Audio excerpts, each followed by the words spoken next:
Hello students, welcome to the EPG Pathshala. I am Ashok Goyal from the Department of Physics and Astrophysics, University of Delhi.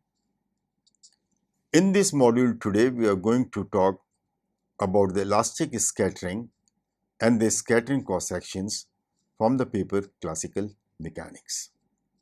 After studying this module, you should be able to understand the kinematics involved in elastic collision between two particles in the center of mass frame and in the laboratory frame, which we will define.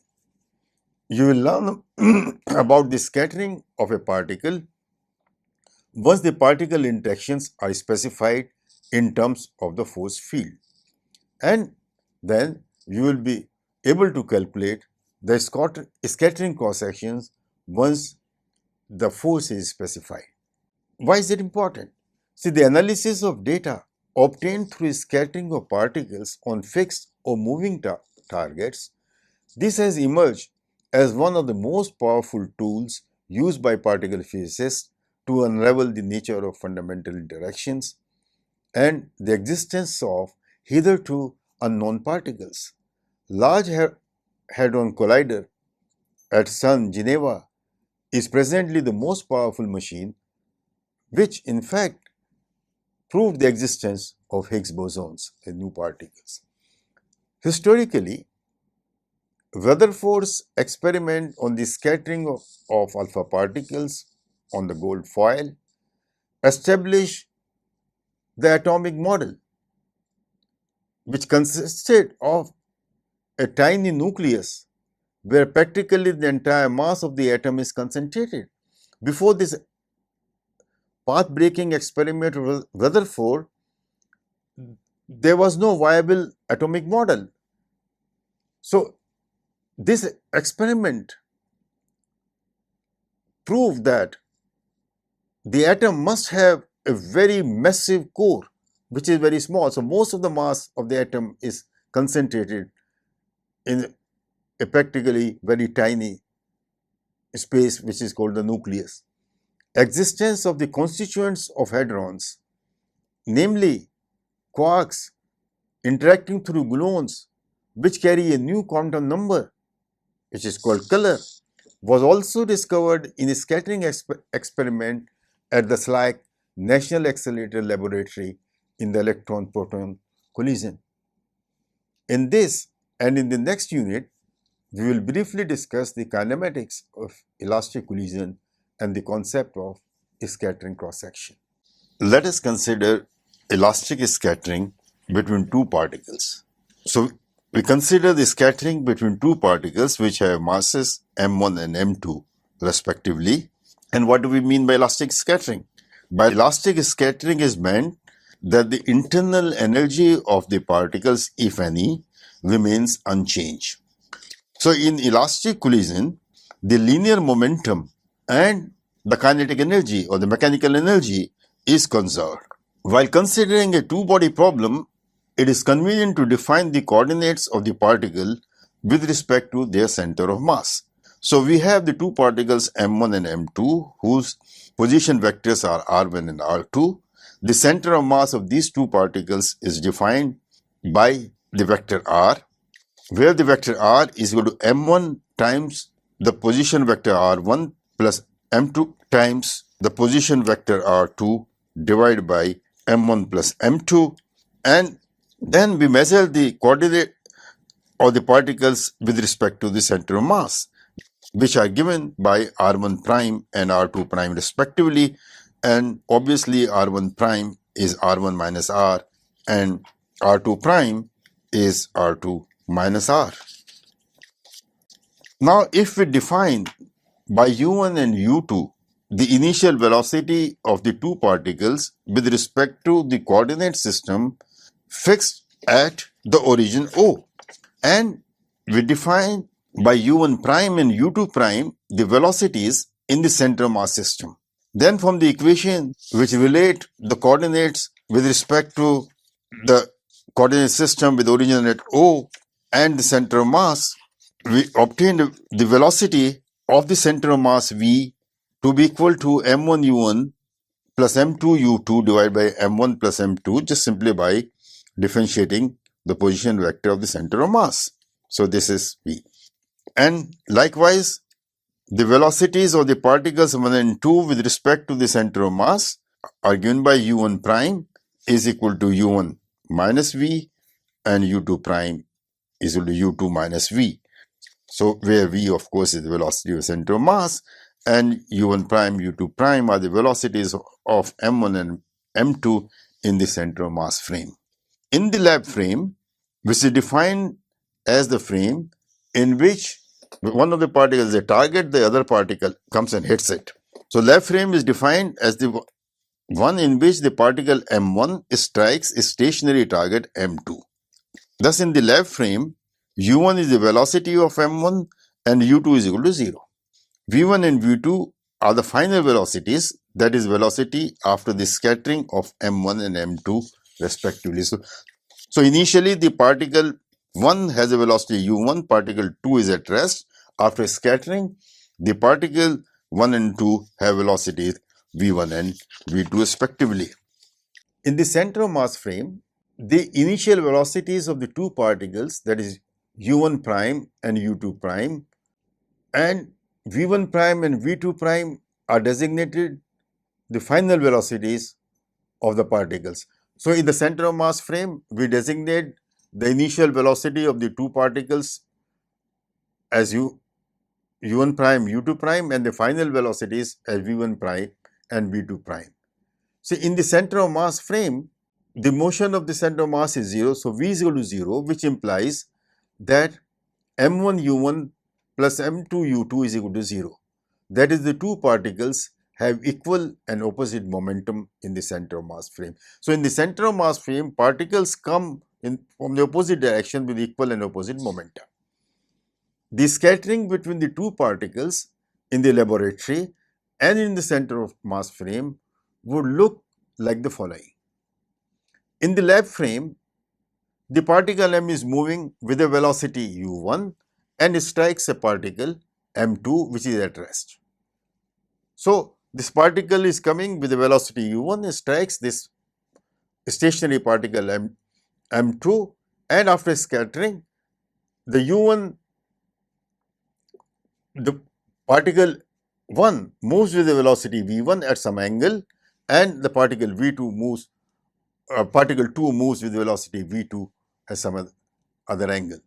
So the angle of scattering is psi with respect to the initial direction of the motion for the particle 1, and phi is the scattering angle with respect to the direction of the initial particle for the second. Phi is the scattering angle for the second particle as shown in the diagram. So this is the situation in the lab frame. The center of mass frame, the particles m1 and m2 approach each other with equal momenta. And after scattering, they go in opposite directions because the momentum has to be conserved with equal momenta again, such that the total initial and final momenta are 0. So the picture you have for scattering in the center of mass frame is that two particles are moving towards each other with equal and opposite momenta. Before scattering and after scattering, they separate out in opposite directions, again with equal and opposite momenta. The conservation of linear momentum and kinetic energy implies that the center of mass velocities of m1 and m2 before and after the collision are equal. That is, u1 prime is a v1 prime, u2 prime is equal to v2 prime. The final center of mass velocities are v1 prime is equal to u1 prime is equal to u1 minus v, is equal to, where v is the velocity of the center of mass. The magnitudes here we have written. So v1 prime is equal to u1 prime is equal to u1 minus v, which is equal to u1 minus, and velocity of the center of mass is m1 u1 divided by m1 plus m2. Therefore, v1 prime is m2 u1 divided by m1 plus m2. Likewise, v2 prime is equal to m1 u1 divided by m1 plus m2. So if you look at the scattering diagram, which is, so v here in the diagram we have shown v is the velocity of the center of mass, then this here theta is the scattering angle with respect to the initial velocity, and you have this the velocity v, that is the velocity of center of mass, and the initial velocity of the particle 1 and the final velocity of particle 2 form a triangle. The angle between the velocity v and v1 prime is theta, and from this triangle we can see that v1 prime sine theta is equal to v1 sine c. Now this, and then v1 prime cosine theta plus v is equal to v1 cosine psi, and from here have tangent psi is equal to v1 prime sine theta divided by v1 prime cosine theta plus v, which can be written as sine theta divided by cosine theta plus v by v1, which is equal to sine theta divided by cosine theta, and v by v1 is m1 by m2. Now we can consider special cases. Let's consider the case where the target particle is very heavy compared to the particle which hits it. So m2 is much greater than m1. When m2 is much greater than m1, in the expression of tangent psi, m1 by m2 goes to 0, and therefore tangent psi is sine theta by cos theta is equal to tangent theta. So we have the result that the scattering angle in the lab and the center of mass frames are approximately equal for the case when the target particle is very heavy compared to the projectile. In this case, the particle m1 essentially scatters from a fixed scattering center. In the case when the two particles have equal mass, m1 is equal to m2, tangent psi becomes equal to sine theta divided by 1 plus cosine theta, which is tangent theta by 2. And the scattering angle in the lab frame is equal to half the scattering angle in the center of mass frame. Further, since the maximum value of the scattering angle theta in the center of mass frame is 180 degrees, the scattering angle in the lab frame for the case when the two particles have equal mass cannot be greater than 90 degrees. That is to say, there is no back scattering. So if the two particles of equal mass collide with each other in the lab frame, there cannot be any back scattering. Let us now look at the scattering of the second particle, that is of the recoil particle, m2. m2 scatters by an angle phi, which satisfies v2 sin phi is equal to v2 prime sin theta, and v2 cos phi is equal to v minus v2 prime cosine theta. We have then tangent phi is equal to sin theta divided by v2 minus cosine theta, which can be expressed as sin theta divided by 1 minus cosine theta, because v is equal to v2 prime. We thus get tangent phi is equal to cotangent theta by 2, which is tangent pi by 2 minus theta by 2. Therefore, phi is equal to pi by 2 minus theta by 2. And from the equation 1210, for m1 is equal to m2, psi plus phi is pi by 2 for m1 is equal to m2. The energy expressions in the elastic scattering and the relationship between expressions in the lab and the center of mass frame can be easily obtained. The initial energy of the particles in the lab frame is E naught is equal to half m1 u1 square. The particle 2 being at rest in the lab frame, its energy, the mechanical energy, is equal to 0.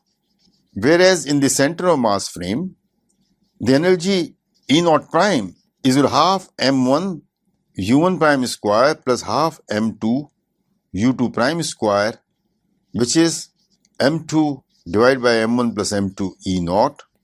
The final center of mass energies are therefore E1 prime is equal to m2 divided by m1 plus m2 whole square into E naught, and E2 prime is 1 minus m1 m2 divided by m1 plus m2 whole square times E naught.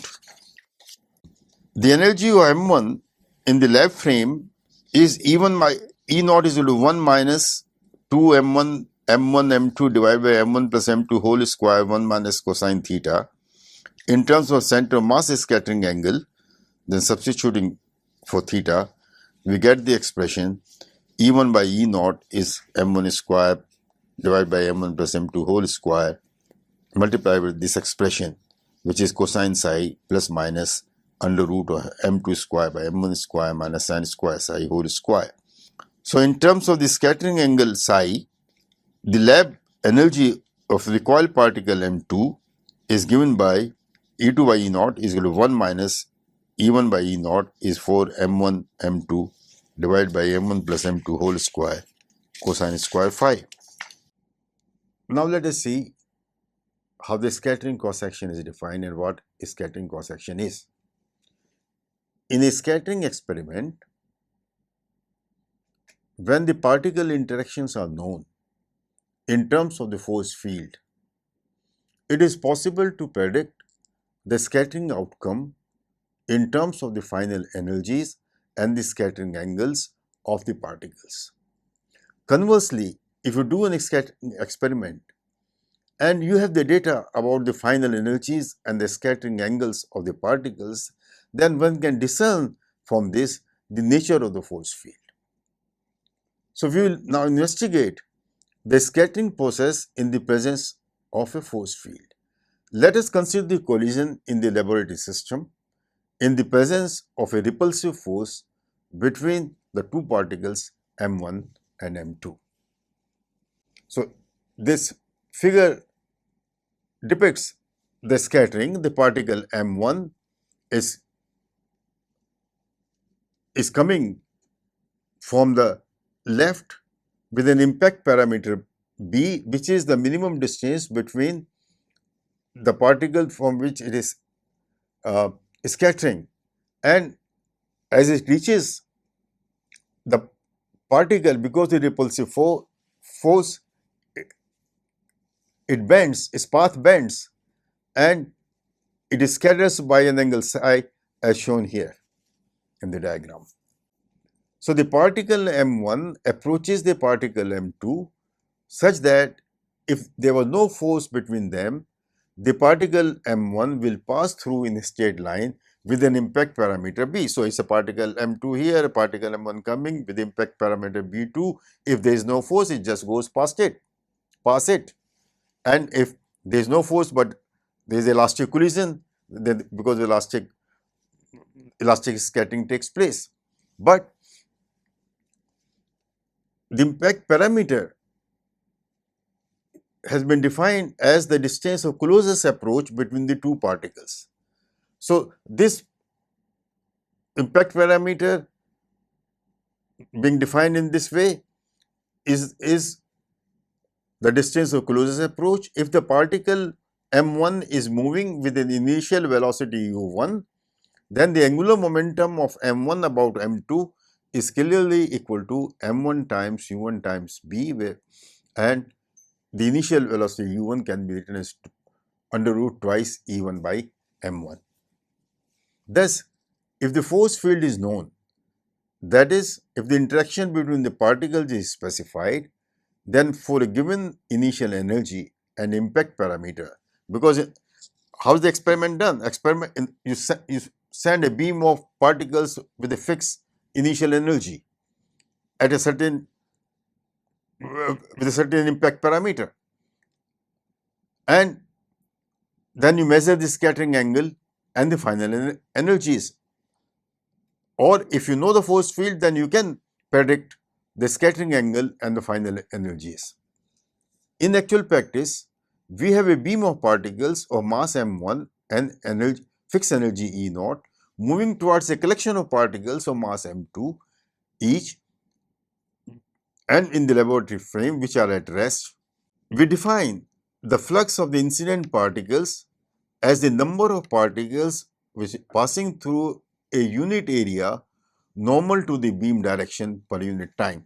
So, the beam is coming like this, take a unit area perpendicular to the beam. So, number of particles which are passing through this unit area is defined as the flux. If the force between the particles falls off sufficiently fast with distance, the initial and final paths will be straight with an angle theta between them. if the force between the particles falls off sufficiently fast, with this change, their initial and final paths will be straight with an angle theta between them. If dn is the number of particles is scattered into an element of solid angle d omega per unit time in the center of mass frame, we define differential cross-section as sigma theta d omega. So this is the definition of a differential cross-section. Sigma theta d omega is equal to dn by f, where dn is the number of particles scattered into an element of solid angle d omega per unit time, and f is the flux. That is, sigma theta is equal to d sigma by d omega is then equal to 1 upon f dn by d omega. So sigma theta here, you can see, has the dimensions of area. Why does it have the dimension of area? N is the number of particles scattered. F is the flux per unit area. So number of particles per unit area, d omega is dimensionless, so sigma has the dimensions of area. For central forces, the scattering has azimuthal symmetry. There is no dependent on the azimuthal angle phi, and d omega then can be written as 2 pi sine theta d theta. But for central force, there is no dependence on the azimuthal angle. Let us see what happens in the center of mass frame. In the figure which you will see, notice that the number of particles scattered between the angle theta and d theta is equal to the number of particles which have impact parameter lying between b and b plus db. So how many particles have their impact parameter lying between b and b plus db? That is equal to the flux times this area, which is 2 pi b db. So F into 2 pi b dB is equal to dn, which is equal to minus F sigma theta 2 pi sine theta d theta. The negative sign indicates that the scattering angle decreases with increasing impact parameter. So what we have said earlier can be seen from this figure. So all those particles which have their impact parameter lying between b plus db, which is equal to the area of this annular region, which is 2 pi b db, and the number of particles in this is 2 pi b dB into flux. All these particles scatter by an angle of theta plus a d theta. Therefore, sigma theta from this expression can be easily seen to be b upon sine theta, the magnitude of dB by sine theta. Now, b is the impact parameter which is related to the angular momentum, as L is equal to under root 2 m1 E naught b, where m1 is the mass of the particle which is scattered. Now we can write down the change in the scattering angle moving in the central field from the expressions which we have obtained earlier while considering the change in angle in the motion of a particle in the central field. So this change of angle, if we represent by delta omega from when the particle moves from a position r minimum to r max, then delta omega is equal to integral from r min to r max of L by r square divided by under root of 2 mu E minus U minus L square divided by 2 mu r square half. The motion of a particle in the central field is symmetric about the point of closest approach, as can be seen in the diagram below. So the motion of the particle is symmetric. The point of closest approach is given by this, as can be seen in the diagram. The relationship between theta and this angle omega, which is the change in the scattering angle, is theta is equal to pi minus 2 omega. So in the case of scattering, the initial energy is positive and the orbit is open. So the particle of scattering can go over to infinity. Therefore, omega is given by an integral from r minimum to infinity of b by r square dr divided by under root of 1 minus b square by r square minus u by E naught. R minimum is the turning point, and is given by the root of 1 minus b square by r square minus u by E naught, and is the closest distance of approach of the particle from the center of force. In the case when m2 is much greater than m1, the cross-section thus obtained is very near equal to the cross-section obtained in the center of mass frame. The total scattering cross-section sigma t is obtained by integrating the differential cross-section sigma theta or sigma psi working in the left frame or the center of mass frame over all possible scattering angles theta and psi in the center of mass and left frames respectively. It is equal to the effective area of the target particle, and the total cross-section sigma t is equal to 2 pi times sigma theta sin theta d theta in the left frame, and sigma t is equal to 2 pi times the integral sigma psi sin psi d psi in the center mass frame, where theta runs from 0 to pi in the center mass frame and psi runs from 0 to pi for m1 much less than m2 in the left frame. So, students, in this module, you have learned about